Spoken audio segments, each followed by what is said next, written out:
बोलताना थोडीशी पार्श्वभूमी सांगावीशी वाटते. 2019 मध्ये मी भारतीय जनता पार्टीची उमेदवार होते आणि त्यावेळी निवडणुकीत माझा पराभव झाला. तो पराभव झाल्यानंतर अनेक अशा घटना घडल्या, अनेक निर्णय झाले. भारतीय जनता पार्टीतर्फे अनेक निर्णय झाले. त्या निर्णयामध्ये मी सामील नसले, मला तिकीट नाही मिळालं, मला उमेदवारी नाही मिळाली, अशा प्रकारच्या निर्णयानंतर मी नाराज असेल किंवा मी पक्षाच्या बाहेर जाणार अशा चर्चा गेली 4 वर्ष झाले. अनेक कार्यक्रमांमध्ये, खास करून जिथे मी माझ्या समाजाला, माझ्या फॉलोअर्सला संबोधते, त्या दसरा मेळावा 3 जून आणि 12 डिसेंबर अशा अनेक कार्यक्रमांमध्ये मी अत्यंत स्पष्टपणे माझी भूमिका मांडलेली आहे. परत परत माझी भूमिका मांडणं म्हणजे माझ्या नैतिकतेवर कोणाचा अविश्वास सिद्ध करण्यासारखं आहे. त्यामुळे मी आज आपल्या सर्वांसमोर काहीही असं म्हणणार नाही की मला स्वतःला सिद्ध करायचं आहे. गेले काही दिवस अनेक पक्षाच्या कार्यकर्त्यांनी असे काही भाष्य केले की पंकजा मुंडे आमच्याकडे आलं तर चांगलं आहे, पंकजा मुंडे आले तर आम्ही त्यांना अमुक देऊ तमुक देऊ. या गोष्टीला सुद्धा फार मी लाईक नोटवर घेतलं, कारण त्यांनी काही माझा अवमान केलेला नव्हता. या संदर्भामध्ये फारसं मी भाष्यही केलं नाही. पण मला वाटतं परवाच्या दिवशी अशी एक बातमी आली. त्या बातमीने मला खूप अंतर्मुख केलं आणि मला असं वाटलं आपल्या सर्वांशी बोललं पाहिजे. त्या बातमीमध्ये असं सांगितलंय की मी राष्ट्रीय काँग्रेसचे नेते राहुल गांधी आणि आदरणीय सोनिया गांधी यांची भेट घेतली. माझी त्यांची 2 वेळा भेट झाली आणि मी काँग्रेसच्या वाटेवर. मला सर्व माध्यमांना एवढंच सांगायचं आहे, कोणत्याही बातमीसमोर एखादा क्वेश्चन मार्क टाकून तुम्ही लिगल प्रश्न सोडवू शकता, पण एखाद्याची क्रेडिबिलिटी, एखाद्याचं करिअर संपवण्याचा हा डाव कोणाचा आहे. त्यांनी असंही सांगितले की एका सांगलीच्या नेत्याच्या माध्यमातून मी सोनिया गांधी आणि राहुल गांधीला भेटले, मी काँग्रेसच्या वाटेवर. जेव्हा माध्यमांना सुद्धा जबाबदारी आहे, माध्यमांना सुद्धा कुठली बातमी देत असताना त्यांचे स्रोत काय आहे हे सांगण्याची आवश्यकता आहे. त्यामुळे या चॅनलवर मी मानहानीचा दावा ठोकणार आहे आणि त्यांनी जे कथन केलेलं आहे त्या कथनाचे पुरावे त्यांना कोर्टामध्ये सादर करावे लागतील. त्यांनी सांगितलं असा कोणता जो नेता आहे ज्यांच्या माध्यमातून मी भेटले, त्यांनी भाष्य केले, याचे सगळे डिटेल्स त्यांना द्यावे लागतील. माझं करिअर हे कवडी मोलाचं नाही. 20 वर्ष राजकारणामध्ये मी काम करते. माझ्या स्पष्ट वक्तेपणामुळे, प्रामाणिकपणामुळे आणि माझ्या पर्सनॅलिटी जी डायरेक्ट लोकांशी संवाद साधते त्याच्यामुळे माझं नेतृत्व आहे. माझ्या संस्कार झालेले आहेत माझ्या वडिलांचे, गोपीनाथ मुंडे यांचे. त्यामुळे पाठीत खंजीर खुपसण्याचं रक्त माझ्या अंगात दौडतच नाही आणि खुपसलेला खंजीर कसा योग्य आहे हे सांगण्याचं माझ्याकडे कुठलेही शब्द नाही. त्यामुळे हे माझा स्वभाव नाही. मी माझ्या 3 जूनच्या कार्यक्रमामध्ये अत्यंत स्पष्टपणे सांगितलेलं आहे की या चर्चा का होतात, कारण प्रत्येक वेळी पंकजा मुंडेंचं नाव येतं आणि पंकजा मुंडे मात्र त्या ठिकाणी येत नाही, त्या पदावर दिसत नाही.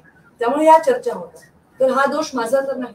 याच्यावर उत्तर द्यायला पाहिजे ते पक्षाने द्यायला पाहिजे की पंकजा मुंडे आता पात्र असतील नसतील हे उत्तर मी किती वेळ द्यावं, मी हे देऊ शकत नाही. जेव्हा जसं भागवतकरांना राज्यसभा मिळाली, रमेश अप्पा कराडांना विधान परिषद मिळाली, त्याच्याही नंतर अनेक विधान परिषद झाल्या. जेव्हा माझं नाव चाललं तेव्हा माझं नाव नाही आलं याबद्दल मी कुठेही टिप्पणी केली नाही, कुठलंही ट्विट केलं नाही, सार्वजनिकरित्या त्याच्याबद्दल कुठलीही नाराजी व्यक्त केली नाही. पण त्यानंतर किंवा त्याआधी होणाऱ्या माझ्या भाषणाचे तुकडे काढून त्याचे अर्थ लावले जातात आणि हे अर्थ समर्पकही बसतात काही ठिकाणी. याचं कारण आहे पंकजा मुंडे का नाही, आणि याचं उत्तर पंकजा मुंडेकडे असण्याचं कारण आहे. भागवतकरांच्या यात्रेला मी भगवा झेंडा दाखवून त्यांची यात्रा सुरू करून दिली. माझ्या घरी त्यांचा सत्कार केला. काही तरुणांनी घोषणा दिल्या तर त्यांना हक्काने मी त्यांना 2 चापट्याही मारल्या. मी मला शेवटच्या ज्या विधान परिषदा झाल्या त्यामुळे 2ही वेळा मला फॉर्म भरून ठेवायला सांगितले. सकाळी 9 वाजता मला फॉर्म भरायला येण्याचंही सांगितलं गेलं पक्षाकडनं आणि त्याच्या 10 मिनिटं आधी मला फोन येऊन सांगितलं की तुम्ही हे फॉर्म भरायचा आहे, जैसी आपकी आज्ञा असं समजून मी पक्षाचा प्रत्येक आदेश हा शिरसावंद्य मानला. मी पक्षाच्या विरोधात काय केलंय म्हणून माझ्या नैतिकतेवर असा प्रश्न निर्माण केला. या चॅनलला माहिती कोणी दिली, ही माहिती का दिली, या माहितीचं असे मुहूर्त का गाठले जातात की अशा वेळी माझ्या नैतिकतेवर प्रश्न निर्माण होतो. राजकारण मी करेन किंवा नाही करेन, कधी करेन, कुणाशी करेन हा वेगळा विषय आहे, पण मी राजकारण करत असताना नेहमी स्पष्ट भूमिका घेतली. मी मीडियालाही त्या दिवशी सांगितलं, मला जे बोलायचं ते मी ठणकावून सांगेन आणि मला जर काही करायचंय तर ते डंके के चोट पर करेन. मी असं कुठे गुपितपणे अंधारात जाऊन करणार नाही. माझ्या तुमच्या सर्वांच्या माध्यमातून मला ऐकणारे हजारो लाखो लोक आहेत, त्यांना प्रश्न पडले. त्यातले कितीतरी लोक मला प्रश्न करतात, ताई तुम्ही काय करताय. अनेक प्रश्न तर असे म्हणतात की ताई तुम्ही हे करा, हे योग्य आहे, ते नाही. या सगळ्या लोकांच्या प्रश्नामध्ये, या सगळ्या लोकांच्या कन्फ्युजन मध्ये माझ्यासारख्याला प्रश्न पडतो की राजकारणात येण्याचं माझं मूल काय. मी एक युवा म्हणून राजकारणात आले. भारतीय जनता पार्टी माझ्या रक्तामध्ये दौडत होती, त्याचे विचार माझ्या रक्तात दौडत होते. याचं कारण पंडित दीनदयाळजी उपाध्याय यांचे विचार, अटल बिहारी वाजपेयी यांचा आदर्श, गोपीनाथ मुंडे यांनी घालून दिलेले संस्कार. पक्ष हा सर्वश्रेष्ठ आपल्यासाठी, आपलं राष्ट्र सर्वात महत्वाचं आहे, त्याच्यानंतर आपलं संघटन आहे, त्याच्यानंतर सत्ता आहे. पण मला वाटतं जसं पूर्वी म्हणायचे ना की शेती सर्वात उत्तम आहे, मध्यम आहे नोकरी आणि कनिष्ठ आहे व्यापार, आणि ते उलट झालंय. अशी व्हायची परिस्थिती निर्माण होऊ नये की सर्वात श्रेष्ठ ही सत्ता आहे आणि संघटन महत्वाचं आहे, अशा विचारांची मी नाही. भारतीय जनता पार्टीचा प्रत्येक कार्यकर्ता महाराष्ट्रातला जो व्यक्त होऊ शकत नाही, ते 106 आमदार ते भाजपावर निवडून आले, ते सर्व कार्यकर्ते जे 30 दिवस मोदी ऍट 9 मध्ये राबले, त्या सगळ्यांच्या मनामध्ये खूप काही गोष्टी असतील, पण बोलण्याची ताकद त्यांच्यामध्ये नाही. आज पंकजा मुंडे म्हणून मी तुमच्या समोर उभी आहे, हे सांगते की अप्रामाणिकपणा माझ्या स्वभावात नाही. माझ्या स्वभावामध्ये द्याळ बोलणं, कोणाला टीका करणं, कोणाविषयी वैयक्तिक बोलणं हे देखील नाही. मी राजकारणामध्ये आतापर्यंतचा इतिहास बघा, मी फक्त आणि फक्त मुद्द्यांवर बोलते. प्रधानमंत्री नरेंद्र मोदी जेव्हा देशाचे प्रधानमंत्री झाले, त्यांनी देशाच्या संसदेच्या पायरीवर डोकं ठेवलं, तेव्हा या देशाच्या नाही जगातल्या अनेक लोकांना हा विश्वास निर्माण झाला होता की एक सुंदर चारित्र्य संपन्न नेता या देशाला नव्हे जगाला लाभलेला आहे. आणि त्या नेत्यांनी तशीच नेते घडवावी, तशाच नेत्यांच्या पाठीशी उभं राहावं, अशी अपेक्षा अनेक तरुणांच्या निर्माण झाली. अनेक लोक ब्युरोक्रेसी सोडून राजकारणात आले, अनेक लोक उद्योजगताचे राजकारणात आले. राजकारणामध्ये भ्रष्टाचार मुक्त राजकारणाचा नारा प्रधानमंत्री नरेंद्र मोदींनी दिला.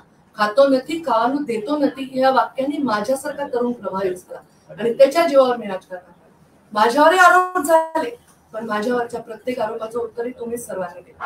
मलाही पराभव पत्करावा लागला, पण माझा पराभव हा लोकांच्या मनामध्ये काट्यासारखा रुजला आणि त्याची चर्चा सर्व माध्यमातून झाली. पण मी आतापर्यंत हे जाहीर मी आज कथन करते, ईश्वर साक्ष कथन करते, कारण ईश्वर साक्ष शपथ आणि जाहीर कथन अनेक लोक करत असतात, पण त्याच्यावर ते वागतात का नाही याची मला आज शाश्वती देता येणार नाही. मी सांगते, मी कोणत्याही पक्षाच्या कोणत्याही नेत्याशी माझ्या पक्ष प्रवेशाच्या संदर्भात कधीही भेटलेली नाही. मी राहुल गांधींना आयुष्यात प्रत्यक्षात पाहिलेलं देखील नाही, सोनिया गांधींना मी पाहिलेलं नाही. असं जन्मात झालं नाही की ते एका शहरात आहे मी त्या शहरात आहे. ज्या दिवशी माझ्याविषयी ही बातमी येते त्या दिवशी मध्य प्रदेशच्या कार्यकर्त्यांवर त्या क्षणाला तुम्ही माझा सोशल मीडिया बघा, माझं कुठलंही गुपित आयुष्य नाही. माझं जे आहे ते माझ्या मीडियावर असतं, जे आहे ते सगळ्या जगासमोर असतं. माझ्या जीवनामध्ये पारदर्शकतेला, प्रामाणिकपणेला आणि स्पष्ट वक्त्यापणाला आणि न्यायप्रिय भूमिकेला फार महत्व आहे. या भूमिकांशी प्रतारणा होताना दिसताना मी खूप अस्वस्थ होते, नाराज नाही, पण मी नक्की दुःखी आहे. आणि म्हणून आपल्या सर्वांना सांगते की या दुःखाचं मला माहित नाही मूळ काय. आज सगळेच राजकारणामध्ये वेगवेगळे प्रयोग आपण बघतोय, कधीच नाही. जसं कोविड आपण कधीच पाहिला नव्हता, तसंच हे प्रयोग आपण कधीच पाहिले नव्हते. बाळासाहेबांची शिवसेना आता राहिली नाही, शरद पवारांची राष्ट्रवादी आता राहिली नाही, असं बातम्यांमध्ये मी बघते. तसंच पंडित दीनदयाळ उपाध्याय आणि अटल बिहारी वाजपेयी यांची भाजपा सदैव राहावी यासाठी माझ्यासोबत छोटा छोटा कार्यकर्ता धडपडतोय. 30 दिवस मी नक्सलाइट एरियामध्ये मला काम दिलं होतं, मी तिथे जाऊन काम केलं. जेवायचा पत्ता नाही, खायचा पत्ता नाही, राहायचा पत्ता नाही, असं 20 वर्ष झाले मी काम करते. आणि हे काम करत असताना माझ्या नैतिकतेवर आणि माझ्या इंटिग्रिटीवर प्रश्न निर्माण होत असेल तर हे माझ्यासाठी अत्यंत दुःखाचं आहे. या गोष्टीबद्दल मी प्रचंड तीव्र नापसंती आहे, दुःख व्यक्त करते. न्यायालयातून मी लढाई लढणार आहे. माझ्यावर न्याय झालाय का अन्याय झालाय हे काळच ठरवेल. या परिस्थितीमध्ये भविष्यामध्ये मी काय करणार आहे, काय नाही करणार आहे हे सांगण्या एवढी भविष्य मला कळत नाही. पण एवढंच सांगते, माझी भूमिका नेहमी थेट आणि डायरेक्ट असते. आज मला या क्षणात मी स्पष्टपणे सांगते, कोणत्याही पक्षातल्या कोणत्याही नेत्याशी माझा कुठलाही संवाद माझ्या पक्ष प्रवेशाच्या संदर्भात हेही तेवढंच सांगते की अनेक पक्षांनी माझ्याशी सन्मानजनक स्टेटमेंट करून सांगितले की त्याच्या पक्षात यावे. माझ्या पक्षाला माझा सन्मान वाटत असेल अशी माझी अपेक्षा आहे. ते त्याच्याबद्दल काय विचार करत असतील हे त्यांचा संपूर्णतः निर्णय आहे. पण माझा प्रवास हा आतापर्यंत पूर्णपणे स्पष्ट आणि पारदर्शक. लपून छपून काम करणं हे माझं नाही. आणि आता या जगाला लपून छपून काम करण्याचा कंटाळा आला. सर्व गोष्टी, कोणाची सत्ता आहे, कोणाला कोणतं मंत्रीपद आहे, हे आम्हाला हवे, ते आम्हाला हवे, हे उलटून टाकलं, तो पक्ष संपला, हा पक्ष संपला, याच्यावर सीमित आहे. लोकांचा काय? असा उद्योग, असा तरुण आहे जो वकील आहे, जो डॉक्टर आहे, जो स्टार्टअप नवीन काढू इच्छितो, असा मुलगा आहे जो शिकू इच्छितो, यांचं काय? संस्था चालकांविषयी कोण बोलणार आहे? या युवकांविषयी कोण बोलणार आहे? महिलांच्या अत्याचाराविषयी काय बोलणार आहे? आपल्या चर्चा चालल्या कुठे आहे? एका मुलांनी ड्रग घेतलेला पकडला याच्यावर चर्चा होते कारण तो एका मोठ्या सुपरस्टारचा मुलगा असतो. पण या देशामध्ये एवढा इझिली ड्रग मिळतं, हे फेल्युअर कोणाचं आहे? एखाद्या मुलीवर जेव्हा अत्याचार होतो, तिला कोणत्या जातीच्या माणसाने अत्याचार केला ह्याच्यावर चर्चा होते, पण त्या मुलीवर अत्याचार होतो हे फेल्युअर नाही का? एखादी माहिती एखाद्या घटनेविषयी एखाद्या समाजातल्या जबाबदार व्यक्तीकडे आहे आणि तो म्हणतो मी अजून देतो, थोड्या थोड्या टप्प्याने देतो, हा जनतेच्या वरचा अधिकार भंग नाही का? एखाद्या पदावर विराजमान माणसाकडे जर एखादी माहिती असेल तर ती माहिती लपवून ठेवून त्याचा राजकीय उपयोग करण्यापेक्षा त्या माहितीचा न्यायाने उपयोग केला पाहिजे आणि शिक्षा दिली पाहिजे, अशी भूमिका माझी. या सगळ्या भूमिकेला प्रतारणा करणाऱ्या भूमिका माझ्या आजूबाजूला असल्यामुळे मी प्रचंड कन्फ्युज आहे. मी 20 वर्षामध्ये सुट्टी घेतलेली नाही. मला 1-2 महिन्याच्या सुट्टीची आवश्यकता आहे. मला अंतर्मुख होण्याची आवश्यकता आहे. मला विचार करण्याची आवश्यकता आहे. मी आमदार झाल्यावर माझा पहिला इंटरव्ह्यू सुधीर गाडगे यांनी घेतला होता. तेव्हा मी असं म्हणाले होते की राजकारणामध्ये ज्या आयडिओलॉजीजला समोर ठेवून मी राजकारणात आले, त्या आयडिओलॉजीजची जेव्हा मला कुठेतरी प्रतारणा करावी लागेल आणि मला चुकीचे ऍडजस्टमेंट करावं लागतील, तेव्हा मी राजकारणातला एक्झिट घ्यायला सुद्धा मागे पुढे पाहणार नाही. आताच्या परिस्थितीमध्ये मला एक ब्रेकची आवश्यकता आहे आणि तो ब्रेक मी घेणार आहे. एवढंच या निमित्ताने आपल्या सर्वांना सांगते. 1-2 महिने मी लिटरली सुट्टी घेणार आहे आणि मग मी अंतर्मुख होऊन विचार करणार आहे आणि त्या सगळ्या जीवनातल्या संस्कारांवर विचार करणार आहे आणि त्याच वाटेवर मी आहे का हे मला तपासून बघायची गरज आहे.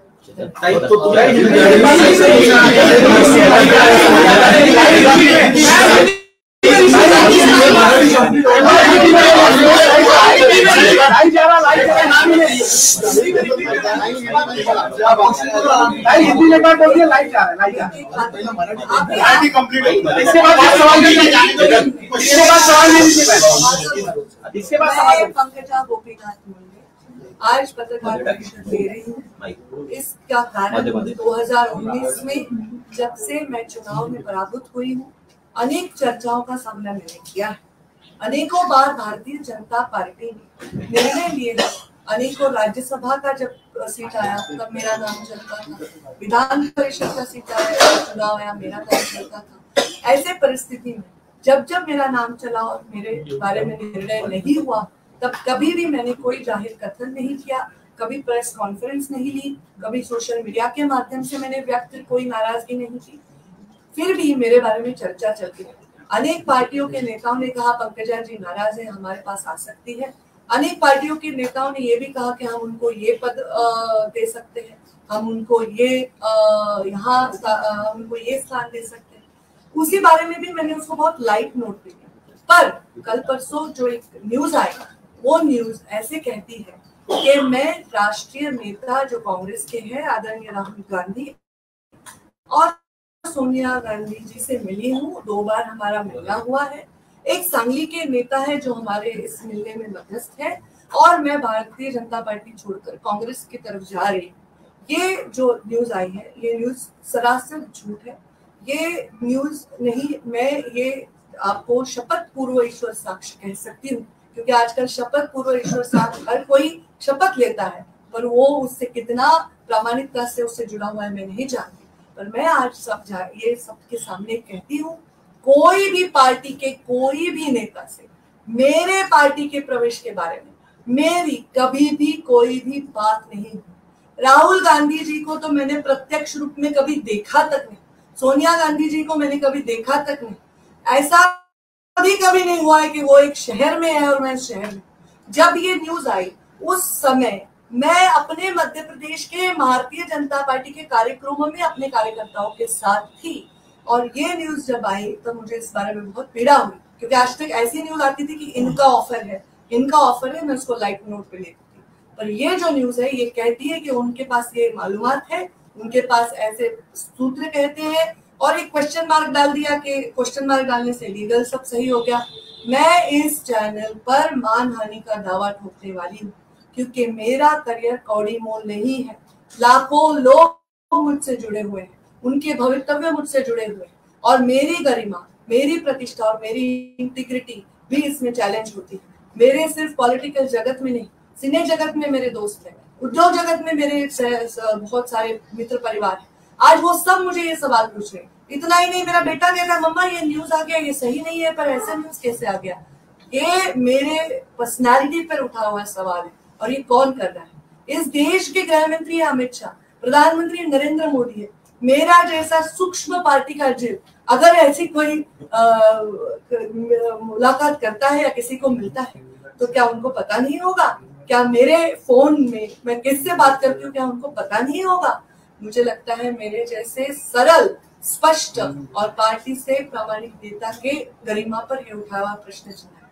हाँ, बहुत बार ऐसा हुआ मेरा नाम चला, पर नाम मुझे मिला नहीं। मैंने पार्टी का आदेश उस समय स्वीकार लिया। मैंने तो फॉर्म भी भर के विधान परिषद का मुझे बताया गया कि रखो, और फॉर्म भरने के समय के 10 मिनट पहले मुझे बताया गया कि आप ये फॉर्म नहीं भर सकती है। तो मैंने कहा कि पार्टी का आदेश मेरे लिए सर्वोतोपरि। पर मेरे बारे में ऐसी शंका उपलब्ध करना मुझे बहुत दुख दे रहा है। ये पार्टी में मैं पली बड़ी हूँ, हजारों कार्यक्रमों में मैंने अपनी भूमिका व्यक्त की है। मैं बार बार इस बारे में बात नहीं करना चाहती। 3 जून को जब मेरे पिताजी की पुण्यतिथि थी, उस दिन मैंने कहा था कि ये चर्चा जो होती है वो चर्चा मेरी वजह से नहीं होती। ये चर्चा पार्टी के जब कोई निर्णय होते हैं तब मेरा नाम चलता है और नहीं मिलता है, इसलिए इसका जवाब मैं नहीं दे सकती, इसका जवाब पार्टी दे सकती। पार्टी मुझे पात्र समझेगी तब मुझे अकोमोडेट करेगी, ये भी मैंने कहा है। बार बार इस बारे में मैं भाष्य नहीं करना चाहती हूँ। मैंने आज तक कभी भी किसी के वैयक्तिक जीवन में हस्तक्षेप नहीं किया, किसी के वैयक्तिक जीवन पे टिप्पणी नहीं की। कभी भी मैंने कोई धार्मिक तेड़ बढ़ाने वाली टिप्पणी, जातिवाद की टिप्पणी नहीं की। मैंने अपने जीवन में सिर्फ मुद्दों पर बेस पॉलिटिक्स पे पूरा जोड़ दिया है। मेरे पिता के संस्कार मुझ में है। मैं किसी के पीठ में खंजीर डालने वाले रक्त, मेरे खून मेरे रगों में नहीं दौड़ता। खंजीर डालकर भी उसको जस्टिफाई करने वाले लोग भी आज राजनीति में हैं, पर मैं उनमें से नहीं। जब मोदी जी ने प्रधानमंत्री पद की शपथ ली थी और वो जब हमारे संसद पे उस सीढ़ी पर नतमस्तक हुए थे, तो हजारों लाखों युवक सिर्फ इस देश के नहीं दुनिया के ये सोच रहे थे कि एक अलग सरकार, एक अलग राजा, अलग प्रधानमंत्री हमें मिला है, एक ग्लोबल लीडर मिला है। आज भी यही सोच रहे होंगे। हमारी आइडियोलॉजीज को मैं सबसे ज्यादा प्यार करती हूँ क्योंकि यही भारतीय जनता पार्टी के संस्कार है। मोदी जी का ये वाक्य, मैं खातो नहीं खावानो देतो नहीं, ये बहुत ही इम्पोर्टेंट वाक्य है। भ्रष्टाचार से राजनीति को मुक्त करने के लिए मोदी जी के कदमों को बहुत गौर से दुनिया देखती है, और ये सबसे बड़ा मुद्दा है। हम राजनीति में और हमारे माध्यमों के इतने कंपटीशन में मुख्य मुद्दों से हमेशा परे चले जाते हैं। कोई एक व्यक्ति बहुत बड़ा स्टार, उसका बच्चा पकड़ा जाता है तो हम कहते हैं उसके पास ड्रग मिला। अरे पर ड्रग मिला ये फेलियर सिस्टम का है। आज हमारे बच्चे ड्रग एडिक्ट हो रहे हैं, ये फेलियर सिस्टम का है।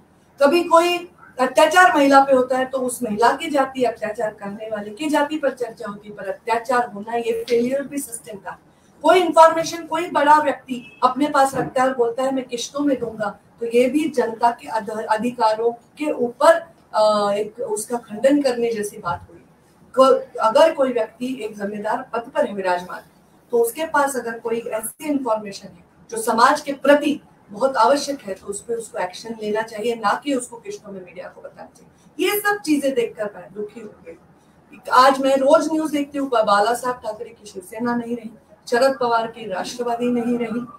मैं सोचती हूँ कल लोगों को ये कहने पर मजबूर ना करना, ये हमारा काम है कि पंडित दीनदयाल जी उपाध्याय अटल जी की भाजपा नहीं रही, ये हमारा कर्तव्य है। मैं उस भाजपा की सदस्य थी, उस भाजपा की सदस्य हूँ और उस संस्कार में पली बड़ी। मेरे साथ जो हुआ वो बहुत ही मुझे दुख देता है, वेदना देता है। जब भी मुझे कुछ करना है मैं डंके के चोट पर करता हूँ। लाखों लोग मेरे से जुड़े हुए हैं, हजारों लोग मुझ पर आज देख रहे हैं इसको। मैं सबसे यही कहूँगी कि मेरे प्रवास में आपने मुझे साथ दिया, उसके लिए आभार। और आप हमेशा मुझे साथ तभी दे जब मैं सच्चाई और मैं गरिमा के साथ काम करूं। जब मैंने पहला इंटरव्यू एक विधायक के तौर पर दिया था, तब मैंने ये कहा था कि जब मुझे अपने आइडियोलॉजी से और मेरे खुद के संस्कारों से प्रताड़ना करनी पड़े तो राजनीति से भी एग्जिट लेने से मैं नहीं चूकूंगी। मैं बहुत थक गई हूँ 2019 से लेकर आज तक की चर्चाओं से। मैं आज थोड़ा ब्रेक लेना चाहती हूँ, 1-2 महीने मैं अपने आप में जाकर सोचना चाहती हूँ कि राजनीति कहाँ जा रही, देश को कहाँ ले जा रही, देश के युवाओं को क्या दे रही। देश में सब लोग जो राजनीति की तरफ आज देख रहे हैं वो यही देख रहे हैं कि कौन सा पार्टी टूट रहा है, कौन कौन से पद पर विराजमान हो रहा है, कौन मंत्री बन चाहता है, कौन क्या बन रहा है। पर जनता को क्या हो रहा है, जनता के साथ क्या हो रहा है, इस बारे में सोचने की भी जरूरत है। उस बारे में अंतर्मुख होकर मैं सोचने वाली हूँ। और फिर इसे इसलिए बोल रही हूँ 2 महीने छुट्टी की, कृपा करके कोई माइक लेके मेरे सामने ना आए, कृपा करके कोई पूछे नहीं आपके बारे में कहा, उसने आपके बारे में जो कोई मेरे बारे में कुछ कहे उसके बारे में टिप्पणी करना मेरा काम नहीं, और सिर्फ आइडियोलॉजी बेस्ड रहेगा। आज मुझे सच में एक ब्रेक की आवश्यकता है और मैं वो ब्रेक लेकर आज की राजनीति के बारे में बहुत मंथन करना चाहती हूँ।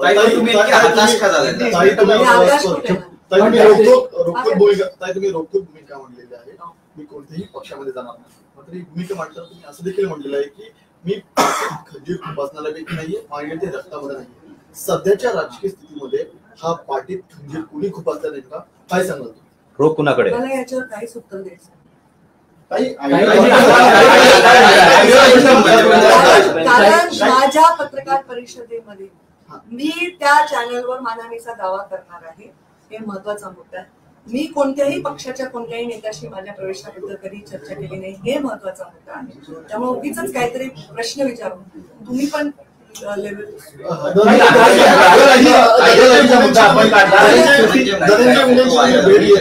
प्रश्न मला कळला. तुमचा काय प्रश्न? आयडियोलॉजी बद्दल आपण बोलला. आता सध्याची आपण राजकीय परिस्थिती बघितलं ते भाजपच्या विपरीत वृत्ती असलेला पक्ष आज सत्तेत बसलेला आहे भाजपच्या सोबत. तर म्हणून हा मुद्दा आला का आणि सुट्टी घेताय? नाही, सुट्टी मी ह्याच्यासाठी घेत आहे कारण मला या सगळ्या चर्चांमुळे माझ्या मनामध्ये खूप विषाद आहे, माझ्या मनामध्ये फार वेदना आहे, दुःख आहे आणि मला कंटाळा आलाय या शॅलो गोष्टीचा. मी हताश बिताश काही नाहीये, मी एकदम भक्कम आहे. माझा कार्यकर्ता प्रतीक्षा करतो माझ्या प्रत्येक भाषणाची, माझ्या निर्णयाची. मी अजिबात हताश नाही. मी तुमच्यापासून ब्रेक घेते, माझ्या समाजसेवेपासून ब्रेक घेत नाही, माझ्या लोकांपासून गैरसमज करू नका, असल्या बातम्या लावू नका.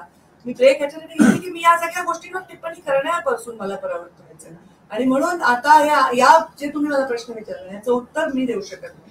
याचं उत्तर भारतीय जनता पार्टीचे प्रवक्ते प्रदेशाचे अध्यक्ष देतील. मी मध्य प्रदेशची प्रभारी आहे. मध्य प्रदेशच्या निवडणुकीबद्दल काय बोलायचं असेल तर मी उत्तर देईल.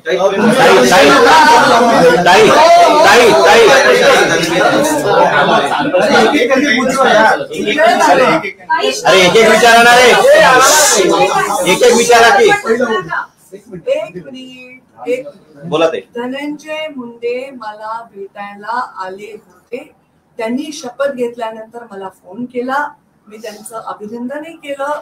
ते मला भेटायला आले, त्याला कदाचित 3-4 दिवस 4-5 दिवस झाले. त्या दिवशी ते मला आले.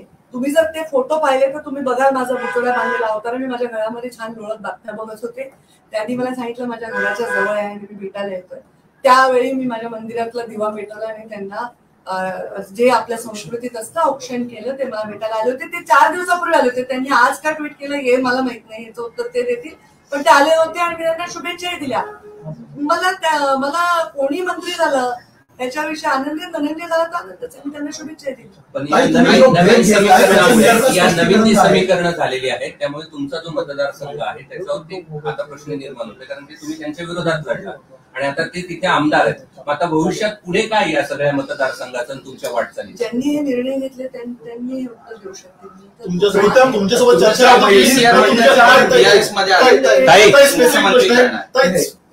स्पेसिफिक प्रश्न तुमच्यासोबत काही चर्चा झाली होती का? तुम्हाला विश्वासात घेण्यात आलं? आता मी सांगते याचं उत्तर मी देऊ शकत नाही. पक्षामध्ये हायरार्की आहे, पक्षामध्ये व्यवस्थित मांडणी आहे, ते लोक त्याचं उत्तर देऊ शकतील. मी त्याचं उत्तर देऊ शकणार नाही. मी तुमच्या उत्तर देते फक्त. ताई पुढचा असं स्पष्ट केलेलं आहे. ताई ब्रेक घेते असं सांगितलंय, पण नेमका तुम्ही सांगता ब्रेक म्हणजे मी सुट्टी घेणार राजकीय काम चालू आहे. आहे. हो ऑफकोर्स सामाजिक काम माझं चालू आहे, ज्या भूमिकेत माझं चालू आहे. आता मी हे सांगते की मी एक छान निवांत सुट्टी घेणार आहे. माझ्या मुलाला घेऊन मी कुठेतरी सुट्टीवर जाणार आहे. सोशल मीडियामध्ये मी आहेच आहे. काय तुम्हाला काय अपेक्षा आहे की जाऊ दे का? मी एक ब्रेक ह्याच्यासाठी घेते की मला या सगळ्या राजकारणात ब्रेक हवा. तुम्ही माझा विचार करा ना. शपथविधी कोणाचा होतो?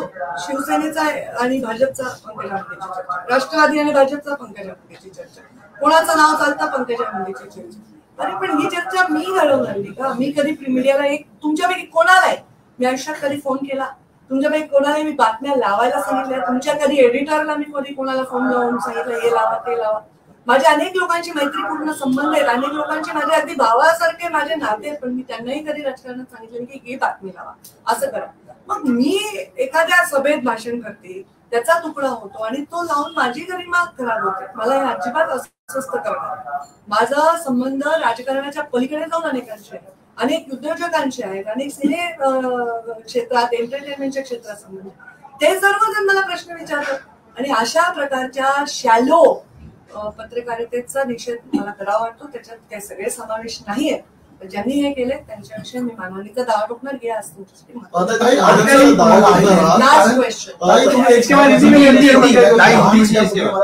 तुम्हाला सांगण्यात आलं की तुम्ही फॉर्म भरलेला मागे घ्यावा. तुम्हाला तशा प्रकारची उमेदवारी विधान परिषद देण्यात आली होती. नेमका कुणाचा निर्णय होता आणि नेहमी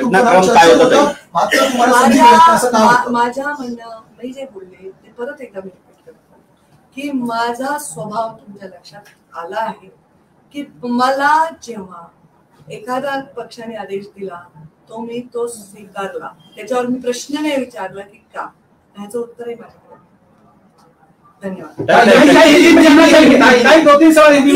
आपने कहा कि विधान परिषद में आपको नामांकन भरने के लिए कहा गया और 10 मिनट पहले आपसे कहा गया कि आप अपना नामांकन मत भरिए. कौन नेता था जिसने आपको ये कहा और फिर अचानक कैसे डिसीजन? कोई नेता ऐसा नहीं होता. हमारी एक व्यवस्था होती है. ऐसे फोन करने के लिए अलग व्यवस्था होती है और निर्णय करने के लिए अलग व्यवस्था. उसके बारे में इतना डिटेल की आवश्यकता नहीं. मुद्दा क्या है कि मैंने कभी इस बारे में कोई भी टिप्पणी, टीका या कोई दुख और नाराजगी कभी व्यक्त नहीं की है. मैंने हमेशा वो किया है जो बताया गया.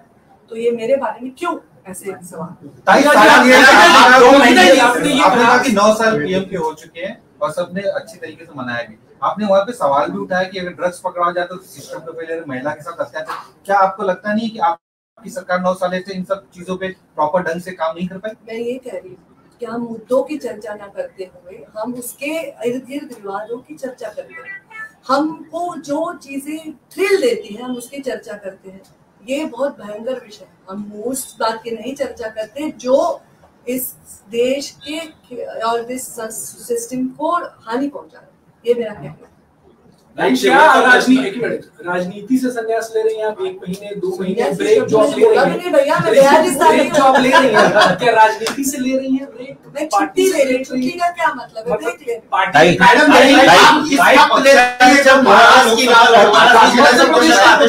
चुनाव आने वाले हैं वहाँ पे. महाराष्ट्र की राजनीति मध्य प्रदेश की सह प्रभारी और मैं मध्य प्रदेश में हमारे शिवराज जी इतना अच्छा काम कर रहे, इतने लोकप्रिय, इतना सरल नेता है. तो वो इतने बड़े, मेरा योगदान जो है मैंने अभी तक किया है जिंदगी में कर दिया. मैं अभी ऐसे भी अभी बारिश का सीजन है, कुछ नहीं काम चल रहा है, मैं छुट्टी लेना चाहती हूँ.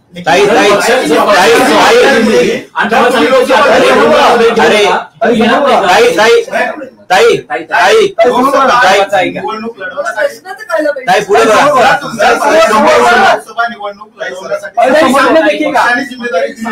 निवडणूक लढवण्याची तर तुम्ही लढवणार का?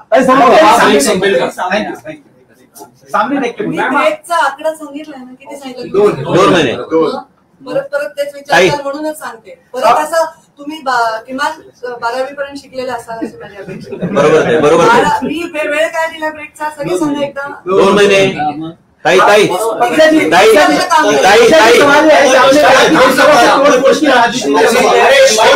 विचार करावे. ऐसे में आपको आज्ञा अपनी ही पार्टी की तरफ इशारा कर रही है, क्योंकि अभी तक जो तोड़फोड़ हुई है वो आप ही की पार्टी की तरफ से कहीं ना कहीं होते दिखी, एनसीपी की हो या फिर इसके पहले उद्धव ठाकरे की पार्टी को तोड़ा गया। इस पर आपका निशाना क्या पार्टी के आप ही के नेताओं की तरफ है? मुझे नहीं, आपके सवाल ही आपने कहा कि जिस तरह अरे आता कोणत्याही 2 महिन्यानंतरच्या विषयावर टिप्पणी करायची नाही।